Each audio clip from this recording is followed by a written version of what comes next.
Kita berdoa. Allah Bapa Tuhan kami Yesus Kristus, terima kasih Tuhan atas penyertaan-Mu sepanjang malam hingga pagi hari ini Bapa. Dan di pagi hari ini kami datang Tuhan bersyukur dan menyerahkan hidup kami ke dalam tangan pengasihan. Dan sebentar Tuhan kami akan mendengar firman-Mu ya Bapa, yang menjadi santapan rohani kami. Ya Tuhan Yesus, bersabdalah ya Bapa. Dalam nama Yesus Kristus kami berdoa. Amin. Shalom, selamat pagi Bapak Ibu yang terkasih dalam Yesus Kristus. Firman Tuhan yang menjadi renungan untuk kita di pagi hari ini, Sabtu tanggal 6 Februari 2021, diambil dari kitab Yeremia pasal 1 ayatnya yang ke-19. Demikian firman Tuhan. Mereka akan memerangi engkau, tetapi tidak akan mengalahkan engkau, sebab aku menyertai engkau untuk melepaskan engkau. Demikianlah firman Tuhan. Bahasa Bataknya, jadi musuhan nasida maho alai datung hahuaon nahu aya udodongamu ninna jahuba baluahonho. Bapak Ibu yang terkasih dalam Yesus Kristus, kita mungkin sering mendengar kalimat seperti ini, siso godo madok nasib tong. Jika ada teman, sahabat, atau saudara kita yang kita tahu melakukan hal yang tidak benar, lalu kita menasihati ataupun menegur, belum tentu orang tersebut dapat menerima. Bahkan bisa saja orang yang kita nasihati tersebut menjadi sakit hati dan memusuhi kita. Demikianlah gambaran yang dihadapi Nabi Yeremia pada masa itu, yaitu di masa bangsa Israel dipimpin oleh Raja Yosia pada tahun 627 sebelum Masehi. Dan pada saat itu bangsa Israel telah memberontak kepada Allah dan tidak setia kepada Tuhan. Lalu Allah memerintahkan mengutus nabinya, Nabi Yeremia, untuk menyampaikan firman kebenaran, menyampaikan nubuat kepada bangsa Israel.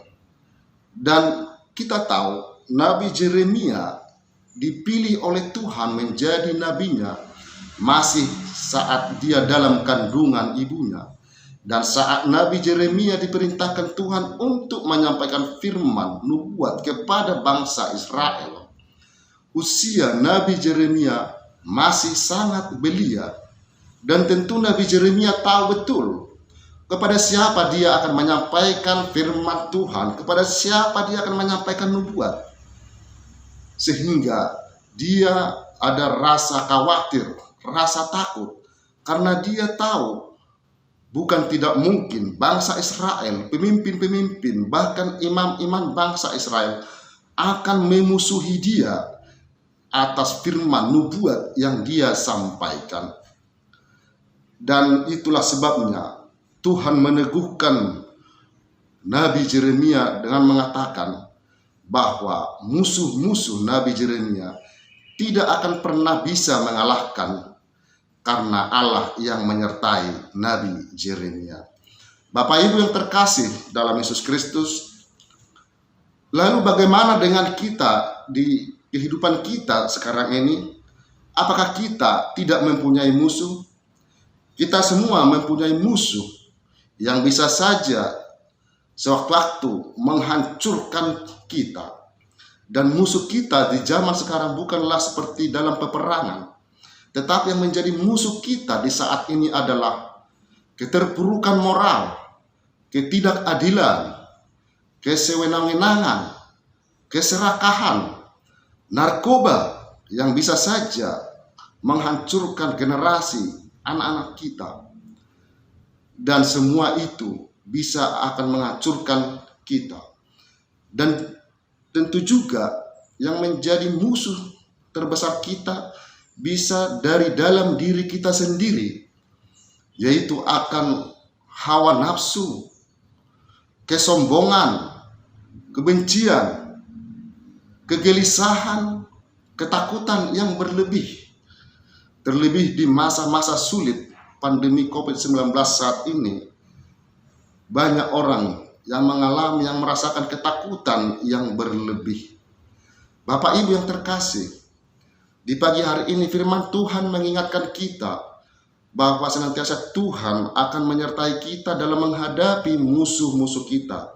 Tentu saja asal kita mau seperti Nabi Yeremia yang benar-benar mau mendengar dan mengikuti, menuruti perintah Tuhan, sehingga Tuhan senantiasa melindungi kita untuk menghadapi musuh-musuh yang ada di kehidupan kita, yang ada di lingkungan kita. Dengan bersama Yesus, tentu kita pasti akan bisa menghadapi musuh kita.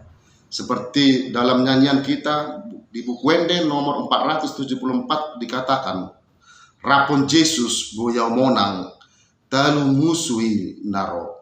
Tetaplah tegar, teguh untuk menghadapi musuh bersama-sama dengan Tuhan Yesus. Tuhan Yesus memberkati. Amin.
kami yang di surga, dikuduskanlah namamu, datanglah kerajaanmu, jadilah kehendak-Mu di bumi seperti di surga.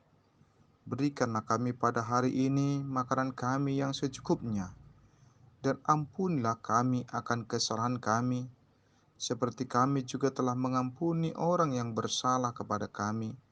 Dan janganlah membawa kami ke dalam pencobaan, tapi lepaskanlah kami daripada yang jahat.